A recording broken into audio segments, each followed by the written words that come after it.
Welcome to the Sean parody of Sunday School, where we will first begin our lesson today with a invocation, which should provide a full cleansing of the mind, the heart, and the spirit to open the way for your receptivity to the lesson you will receive today. With that being said, I would like to invite Mr. Carmack to the stage to prepare some fish stew provided for preparation of your spirit for our lesson today.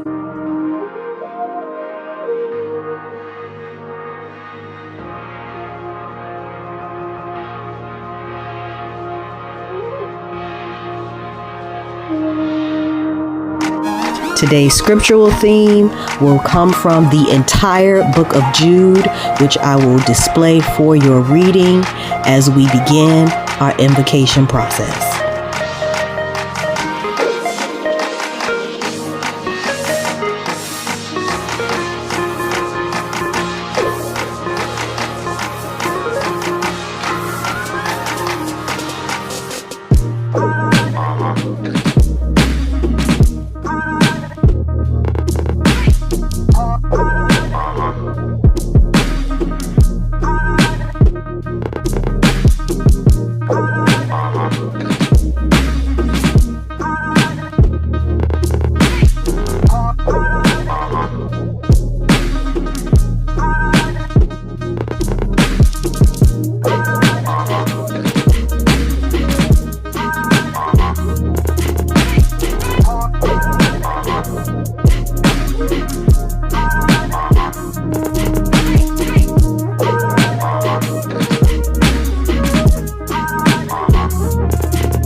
Sunday, June the 2nd, 2024. And this is how I started my Sunday this morning. Last night, I learned that USAR is a United States Army reservist. And I then went about starting to post some messages to help people to understand what I meant by that. Because, of course, USAR or USAR is the deity of some of the Pan-African religions like the USAR Society. And it gives another perspective on what reservists actually do when they are serving those however many weeks they serve, briefly for the United States military. And perhaps they aren't doing it directly, but are overseeing the civilian Department of Defense workers who are doing this work. And right on time, because I have received an inordinate number of friend requests in the last 48 hours, and I've accepted just about all of them because all my posts are public anyway. And if at some point I find that my friends list is just full of people who I don't have a regular communicating relationship with, then I'll just make another one just for family. But I'll keep this one because it's where all the action is. And I've also been getting messages from some of them soliciting, I guess really all of them soliciting in one way or another, but for whom I've been able to turn the conversation around. One of which I would like to share because her timing was just perfect. Now, before I show this, I did block her name, but you can still see the thumbnail. And I want you to remember that not only are false profiles created on Facebook, I thought that they had done a complete screening for that, given the difficulty I've had in the last year in reestablishing my own logins, not just with Facebook, but all my social media and all of my login accounts. But it would make sense why they would want to clear all of that up to make sure that the people who are logged in are who they say they are, because if they are targeted, they need to know that they are targeting the right people. But also that people's online profiles are hacked and then confiscated and then used. So that would be true for people who have been high influencers, who they have incarcerated in whatever way, as well as dead people who are no longer alive, and they, your accounts don't go away, but they can still access them. And if they are aware, because they can look it up, but if they are aware that the person is deceased and will no longer access the account, then they can use it in other places. Of course, it would be stupid for them to use their accounts with people who knew the person, but they have a history, and so people are more likely to accept a friend request from someone with a profile that looks like it belongs to a real person. With that being said, I would like to just share with you screenshots from the messenger conversation that I had with this person. And ultimately, I was blocked. But the reason I paused is because I went to go brush my teeth, as you can see in the message. And either they got nervous or they are on my team and did what they came to do. So let me share those with you now and allow you to contemplate them, and as we are on this journey to expose Facebook God.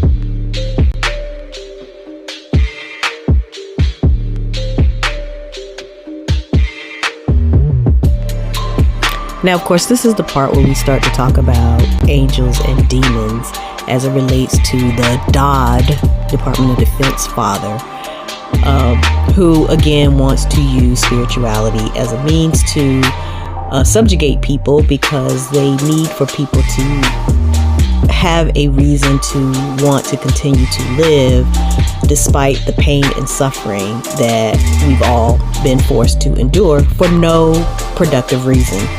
And I'm always looking and thinking in a higher perspective. And as I was communicating with Divine here, one of the things that came to me was this energy. And of course, if she's a reservist for the military, would know that there is a strange radioactive energy around me, and it is highly possible that my account was flagged for either a positive experience or a negative one, depending on how the psychological operations were planned to target me.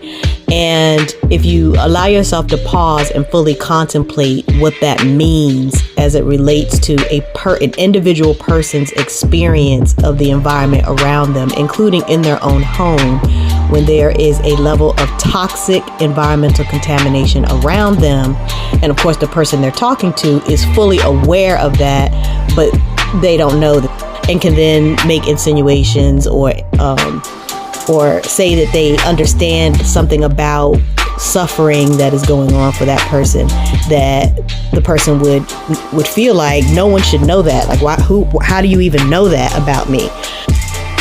When you put this together with the medical interventions, both commercialized and non-traditional, then you begin to be able to piece together the puzzle that I have been trying to show you the big picture of.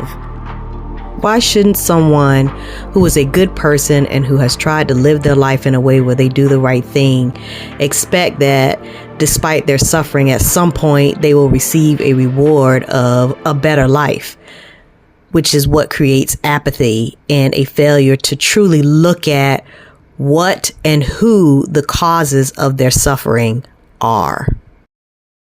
This, my friends, is the mission of the Rainbow Mafia. I hope this helps someone.